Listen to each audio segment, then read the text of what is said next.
Love infinite channel में बहुत बहुत स्वागत है। अगर आप जानना चाहते हैं वॉयलेट फ्लेम क्या है, तो देखिए वॉयलेट कलर तो आपको मालूम ही है, लाइट पर्पल पिंक सा दिखता है। तो वॉयलेट फ्लेम कब आता है? हम तो ट्विन फ्लेम जर्नी में हैं। देखिए, जब आप ट्विन फ्लेम जर्नी में होते हुए रीयूनियन को प्राप्त कर लेते हैं, रीयूनियन यानी कि या शादी हो जाती है या फिजिकल कनेक्शन के बाद आप कुछ नया क्रिएट करने लगते हैं। ठीक है, फिजिकल कनेक्शन आप चाहें चाहे ना चाहें फिर भी डिवाइन के टाइम पर हो ही जाता है। रीयूनियन के टाइम पर एक तरह से एनर्जी एक्सचेंज करना होता है ना, जो कि हायर वाइब्रेशन में आने के बाद दोनों एक दूसरे से एनर्जी एक्सचेंज करते हैं, इसीलिए ये इस तरह का एक फिजिकल रीयूनियन भी होता है। अब इसके बाद आपका आ जाता है वॉयलेट फ्लेम। आप वॉयलेट फ्लेम के अंतर्गत आ जाते हैं ऑटोमेटिकली। आप दोनों सोल्स, आप दोनों बॉडी नहीं, आप दोनों सोल्स। तो बेसिकली अपने आप को सोल्स समझे। और बहुत लोग इस तरह के भी कमेंट करते हैं ना, औरतें ऐसी होती हैं, आदमी ऐसे होते हैं। औरत आदमी या मेल फीमेल या जेंडर का कोई खेल नहीं है ये। ट्रांसजेंडर भी हो तो भी कोई गेम नहीं है ये, जेंडर से मतलब ही नहीं है। ये सोल से रिलेटेड जर्नी है, इसीलिए इसे सोल कनेक्शन ही कहा जाता है और सोल कॉन्ट्रैक्ट भी कहा जाता है। पिछले जन्म का नाता भी कहा जाता है। एस्ट्रोलॉजी से भी देखकर ये बताया जाता है पिछले जन्म में आप क्या थे क्या नहीं थे, पिछले जन्म में ये इंसान आपके साथ क्या थे, और इस जन्म में ट्विन फ्लेम आपकी ज़िंदगी में है क्यों, ये इंसान मेरी ज़िंदगी में क्यों है।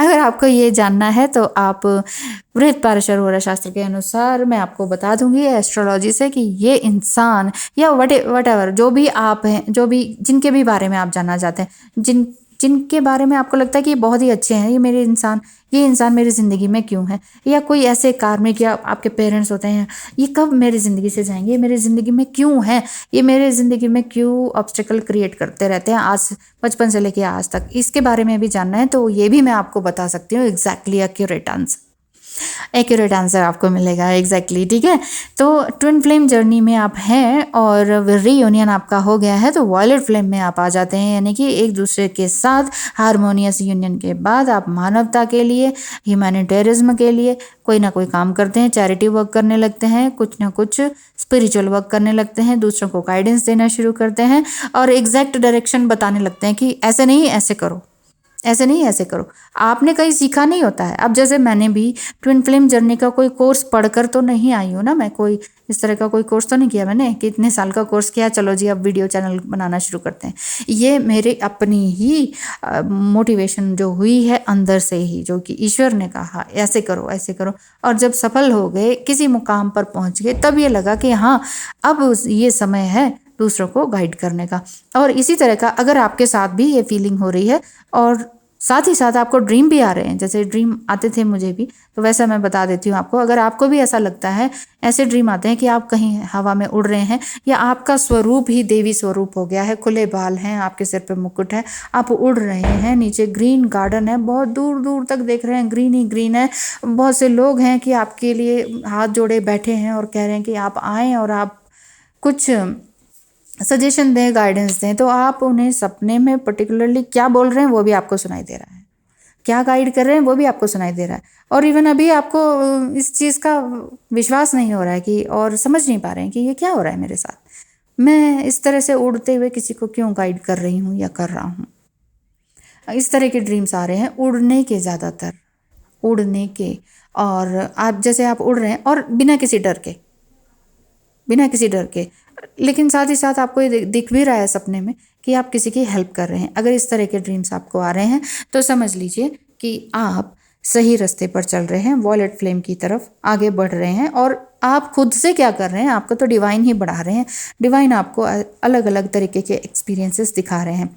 इवन आपके साथ या आपके डीएम पर कोई ब्लैक मैजिक या कोई नेगेटिव एनर्जी है जो आप दोनों के बीच के रीयूनियन के लिए ऑब्स्टेकल क्रिएट करने वाले लोग हैं, जिन पर आपको मेंटली या दिमाग से आप किसी पर शक नहीं कर रहे हैं, लेकिन आपको ड्रीम में या डीप मेडिटेशन में आपको एग्जैक्टली दिखाई देने लग जाएगा कि ये बंदा कौन है, ये कौन इंसान है, कौन स्त्री या पुरुष है जो आपको इस तरीके से आप दोनों के बीच में ऑब्स्टेकल क्रिएट कर रहा है, वो किस तरह से बैठे हैं और किसकी पूजा कर रहे हैं और क्या कर रहे हैं।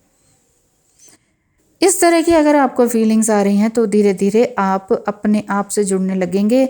इवन आप अपने पास्ट लाइफ को भी आप खुद से महसूस करने लगेंगे और आपको ये लगने लगेगा कि मेरे अंदर बहुत सारी गलतियां हैं, गलतियां की हैं बहुत गलत मैंने भी अपने डिवाइन मस्कुलाइन को बोला है, जो कि नहीं कहना चाहिए था। ये बेकार का गुस्सा था। और गुस्सा कब आता है? जब आपका ईगो क्लैश होता है, ईगो पे टकराव होती है, तब आपको गुस्सा आता है। गुस्सा फिर तब नहीं आता है जब आपका ईगो मेल्ट हो चुका होता है।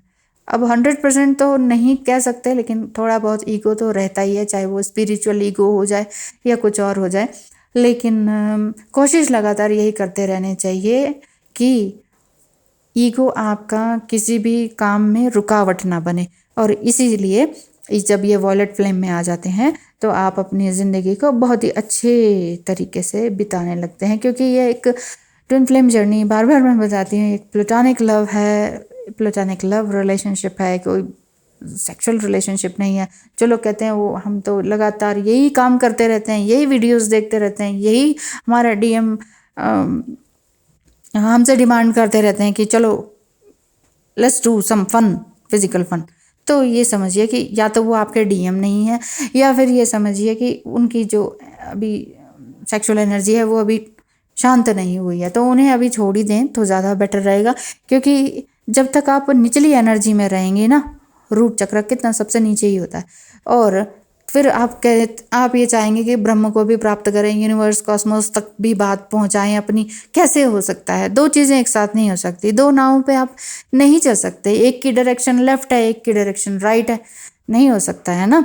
इसीलिए जब आप यहाँ पर पहुँच जाते हैं तो आपकी ये वॉयलेट फ्लेम जागृत होती है, और लाइक्स कह रही हूँ, मतलब आपके पसंद भी आने लग जाती है। आप क्या पसंद आने लगता है? आपको वॉयलेट कलर ज़्यादा अट्रैक्ट करने लगता है। ऐसे फूल, ऐसे कलर्स, ऐसे ड्रेसेस, ऐसा एक्सेसरीज आप पहनने लगते हैं।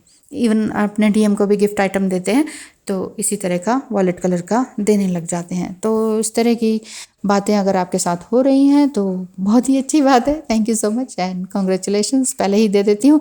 और अपने आप को ध्यान रखें, अपने डीएम का ध्यान रखें, लाइफ को सुंदर, खूबसूरत और बहुत ही ब्यूटीफुल बनाएं, ताकि आपका अगला जन्म भी बहुत खूबसूरत हो। Thank you, bye bye.